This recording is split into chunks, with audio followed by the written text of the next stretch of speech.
Relatif muda, kok mau sih membawakan lagu-lagu yang bercerita tentang kegagalan kita ini? Ya itu mungkin suatu kebetulan saja ya. Dan sebagai himbauan kepada para kaula muda untuk supaya tidak kawin dalam usia relatif muda. Menjadi bintang top memang harus siap membagi waktu untuk disibukkan dengan berbagai jadwal yang menantinya. Begitu pula dengan yang dialami oleh Poppy Mercury ini. Kesibukannya sebagai penyanyi sekaligus karyawati bank membuat dirinya harus rela membagi waktunya demi kelancaran karirnya di bidang musik maupun pekerjaannya. Hal ini pula lah yang membuat Poppy harus rela mengorbankan salah satunya, terlebih lagi ketika ia mulai padat jadwal show-nya di luar negeri. Kisah ini pernah dimuat di tabloid Nova nomor 383 edisi 25 Juni 1995 dan berikut ulasan selengkapnya.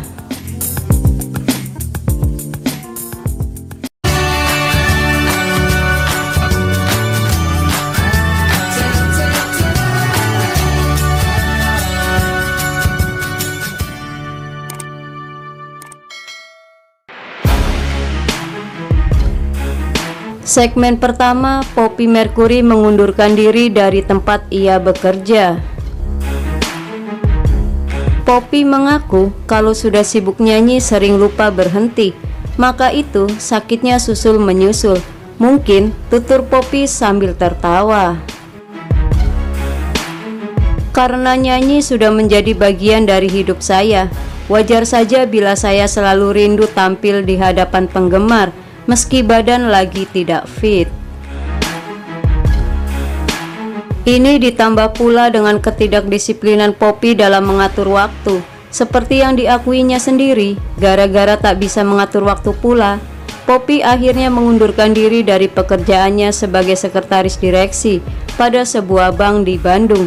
Pasalnya, Poppy kerap tak masuk kerja lantaran keseringan menyanyi. Memang sih, pimpinan saya tidak pernah menegur, tapi saya kan jadi tidak enak sendiri.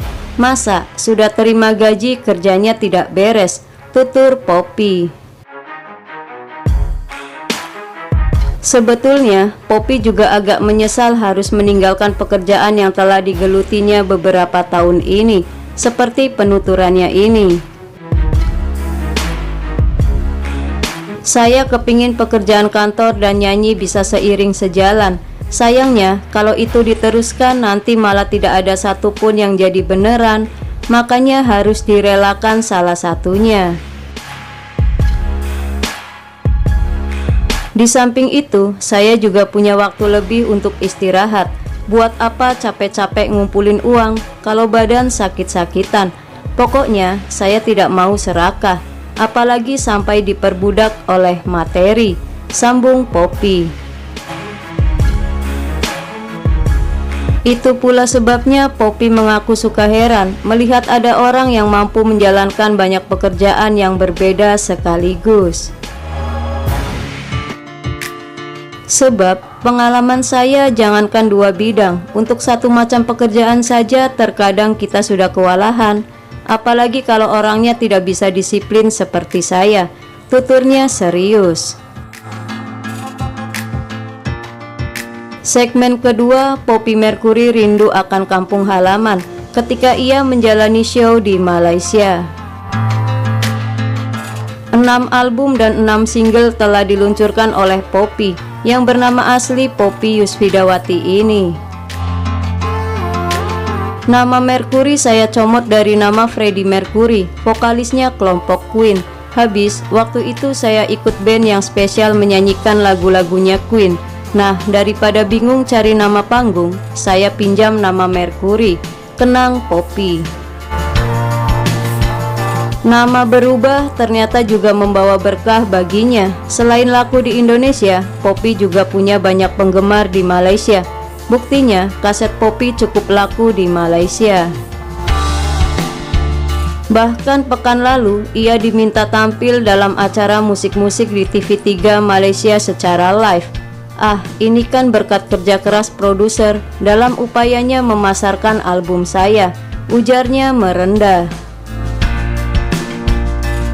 10 hari di Kuala Lumpur, Malaysia, Poppy mengaku tak betah. Padahal ia ditemani oleh kakaknya Dewi. Kepengennya sih cepat pulang ke Bandung. Sudah kangen nih, ungkapnya.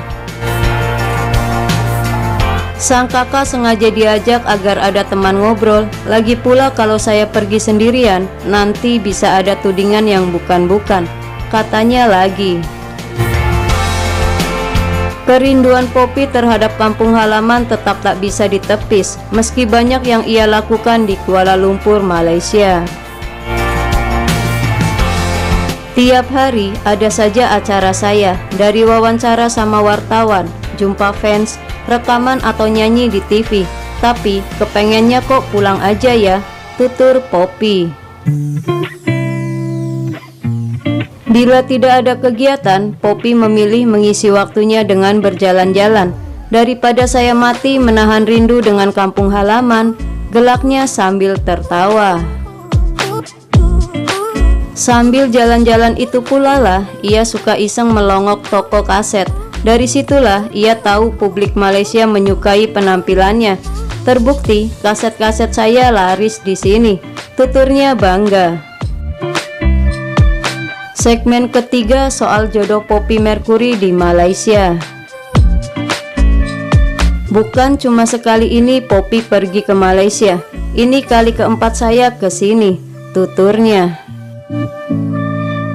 Lagi-lagi hal ini menyebabkan gosip, sebab ada yang bilang Poppy kini pacaran dengan seorang pangeran dari Malaysia. Ini diperkuat dengan seringnya Poppy melantunkan lagu-lagu yang berkisah tentang Malaysia. Wah, apalagi nih, bukankah saya sudah bilang, sekarang saya masih sendirian. Saya kesini tak lebih dari urusan menyanyi, tangkisnya cepat. Soal lagu yang berbau Malaysia, kata Poppy justru dimaksudkan membantu menjalin hubungan baik antara Indonesia dan Malaysia. Dalih ini diperkuat dengan munculnya sebuah lagu ciptaan Elie dan Baiduri Malaysia yang berjudul Satukanlah Hati Kami dalam album terbaru Poppy Mercury. Kalau begitu, akankah Poppy mencari jodoh pemuda Malaysia?